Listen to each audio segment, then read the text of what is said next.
আসসালামু আলাইকুম, কেমন আছেন সবাই? আলহামদুলিল্লাহ আমরা ভালো আছি। আশা করি আপনারা সবাই অনেক ভালো আছেন। চলে আসলাম নতুন একটা রেসিপি নিয়ে। দেখতে পাচ্ছেন আজকের রেসিপিটা কি, ছোট বড় সবাই অনেক পছন্দ করে এই খাবারটা। চলেন শুরু করা যাক আজকের রেসিপি।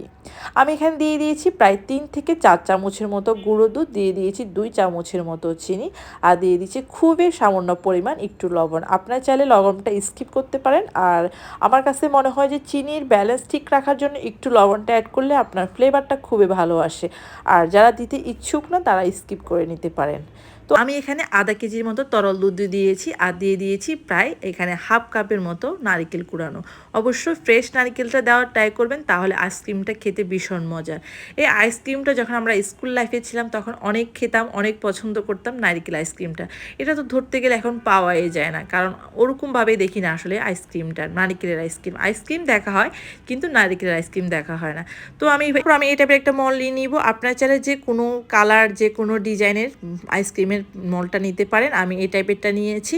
আর এই টাইপের আইসক্রিম বানালে ঠিক দোকানের মতো করে একটা ভাইব দিবে। আর বাচ্চারা যেহেতু আইসক্রিম অনেক পছন্দ করে, ওরা দোকানেরটাই অনেক ফেভারিট মনে করে, দোকানেরটা অনেক বেশি মজা হয়, সেটাই মনে করি। বাসায় যদি আপনি এরকম একটা রেসিপি তৈরি করে থাকেন, তাহলে বাচ্চাদের তো উৎসাহর কোনো শেষ থাকবে না। তো দেখতে পাচ্ছেন আমি আমার 6টা আইসক্রিম হবে। আমি সবগুলোর ভিতরে নারকেল হাফ চামচ করে আমি নারকেল কোরানোটা দিয়ে দিব। আর এটা অবশ্যই দেওয়ার ট্রাই করবেন, যতটা বেশি নারকেল দিবেন তাহলে আইসক্রিমের ফ্লেভারটা ততটা ভালো আসবে। এরপর আমার এই পাশে দিয়ে আমার দুধটাও ঠিক ঘন হয়ে আসতেছে। মোটামুটি একটু ঘন হয়ে গেলে আমি দুধটাকে নামিয়ে ফেলবো। আমি এখানে কোনো রকম কোনো কর্নফ্লাওয়ার ইউজ করি নাই। কর্নফ্লাওয়ার ইউজ করলে দেখা গেছে যে এটা ফ্লেভারটা টেস্টটা একটু অন্যরকম থাকে। আর কর্নফ্লাওয়ার যেহেতু স্বাস্থ্যের জন্য অতটা ভালো না, তাই আমি এটাকে স্কিপ করে নিয়েছি। আমি আমার বাচ্চাদেরকে, যেহেতু এটা বাচ্চারা খাবে, বাসায় হোমমেড খাবার, সেটা আপনারা যতটুকু সেভে করা যায়। এটা খেতে কিন্তু ভীষণ দারুণ। আপনারা অবশ্যই এভাবে একদিন ট্রাই করে দেখবেন, আপনাদের কাছে অনেক বেশি ভালো লাগবে। আমার বাচ্চাদেরকে যখন আমি দিয়েছি, তারা তো ভাবতেই পারেনি এটা আমি বানিয়েছি, মানে এটা বাহির থেকে কিনে নিয়ে আসিনি, এটা আমি বানিয়েছি। দ্যাটস ওয়াই আপনারা ট্রাই করবেন এভাবে। তারপর আমার অবশ্যই দুধগুলোকে ঠান্ডা করে নিয়েছি।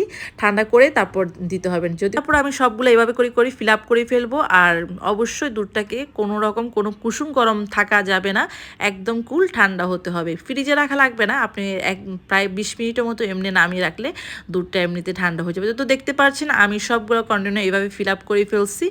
আর ট্রাই করবেন আপনারা ঠিক এই টাইপের কন্টেনারগুলো ইউজ করতে, তাহলে আপনাদের সব কিছু মিলে আইসক্রিম খেতেও অনেক মজা হবে, দেখতেও অনেক ভালো লাগবে। যেটা দেখতে ভালো লাগে সেটা খেতেও অনেক ভালো লাগে।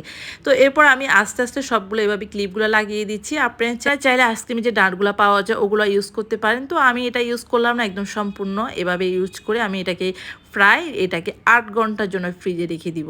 মিনিমাম এটাকে 8 ঘন্টা ফ্রিজে রাখতে হবে, তাহলে আপনার আইসক্রিমটা পুরোপুরি রেডি হয়ে যাবে। তো দেখতে পাচ্ছেন আমি কিভাবে মেক করেছি, আর আশা করি আপনাদের রেসিপিটা অনেক ভালো লাগবে।